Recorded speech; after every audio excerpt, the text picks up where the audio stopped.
Okay, good day everyone, it's David here, RFShop. So I just want to make a few videos and a comment on typical questions that I get, and the question that I have here in front of me is basically a question I often hear is LPDA versus Yagi. So everybody talks about a Yagi antenna because that's a common word when they see something that looks, I guess, like a fishbone, like this style of antenna where you just have a long metal structure and it basically has a lot of elements. That's basically all that's obvious when you don't know the detail. And then a Yagi, which is this one, could be longer, could be simpler. Now what's the difference? Now I think for me, from my perspective, there are two ways to think about this. First one is just the end user perspective. The key difference is a Yagi antenna is narrowband, so it works for certain features. So say this is a 900 meg Yagi, which it actually is. It works really well around 800-900 meg. Say it's a 700 meg. So if you are somewhere where it's quite a bad 4G signal, people tell you need to use band 28, 700 megahertz. You might have heard those words, and it's really necessary that you get only something for that. Then you get a Yagi antenna such as something similar to this, not specifically this model, that would work in 700 megahertz, might work up to say 900 megahertz. So something that works in that specific narrow frequency band. That's the negative. I'm putting in inverted commas because it's not necessarily negative, it's just a feature. That's the way it is, that's what it is. But you can make this thing have really high gain. So this antenna, if you point it this way, I mean this is a massive antenna. I had to actually add another table just to show it on a white platform out here in my backyard. You can add more elements, and the more you add, it would theoretically increase the gain. So this antenna can be more and more focused towards one direction only in that very narrow frequency band. So the negative is it's narrow band, it's only for a specific application. The positive is you have quite an easy way to increase the gain of this antenna. So often this is quite useful in remote areas, or where you know this is what I need and I don't need anything else. Now the alternative is LPDA, or Log Periodic Dipole Array. That looks like this. Now if you look at an angle, so if I look at this camera and you look at it like this, you can see it actually starts quite big and it goes narrower and narrower, and also the elements are significantly closer to each other.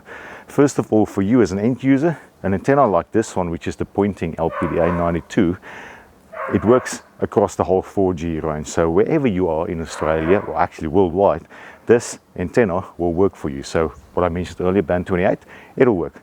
Band 40, it'll work. This one even could be considered 5G ready, so it could even work for future proofing, although there's some further design improvements needed to make this antenna perfect. But the principle is it's very wide band, so it could work for a specific type of technology rather than very narrow specific frequency range. The gain won't be that high, so you don't have that much design capability to make the design that high. So this antenna, it's a high gain antenna, it's about 12 dBi gain, so still a great antenna, but it would pretty much have same characteristics at band 28 and at the high frequencies as well. So that's the beauty of it. So it's very useful for a generic purpose, and that's why we put it on our website, because often customers don't specifically know what they are. We don't necessarily know what a network is like because we ship nationally.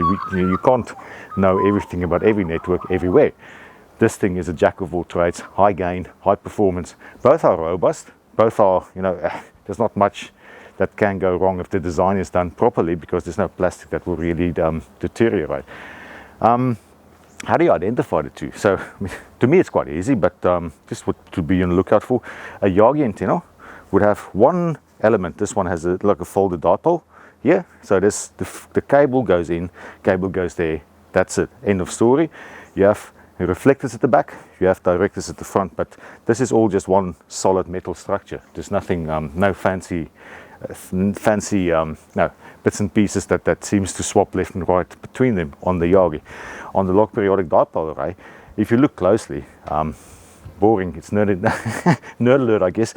The cable comes in, cable goes to the front, actually feeds at the front, and then the whole structure, the whole boom is part of the antenna, and you can see it mixes up between left and right on the elements. That's an LPDA. I thought it was going to be a short video. It ended up not. I mean, really, in a nutshell, Yagi narrowband can be very high gain. beautiful for that application. Log periodic dipole array, looks more like a triangle shape if you look closely at it. Wideband, so it can be used for any frequency in that technology, so in this case 4G. Slightly lower gain, say typically between 9 and 12 dB, but that is a design parameter that you can change. And a jack of all trades, which is the one we use. Very popular, very successful antenna from Poynting Antennas, available on our website as well. Going into sales pitch mode here. Other than that, thanks for watching. If you like what we're doing, if you have any questions, please subscribe to our channel. We try to be very responsive on comments and questions on the YouTube channel, so feel free to ask questions, and then we'll have a conversation. We're not just there to sell. So in Australia, of course, on go to our website, we can sell the products, we can sell solutions, we can help with the install work, we can do the install work. We also do some after-sale support on the modems as well as on the antenna. So if you're in Australia, definitely come to our web store and give us a call. If you are overseas, the US, Europe or anywhere, still comment. It's still great to present good solutions and to help with the actual contents of what's going on in the antenna world. As you may obviously know by now, we're really focusing a lot on pointing antennas because they have quite a beautiful range of solutions. So if you have any antenna specific questions relating to pointing antennas or any other antenna, happy to help, happy to comment and make videos on that topic. So thanks for watching, and see you on the next one. Thanks, bye-bye.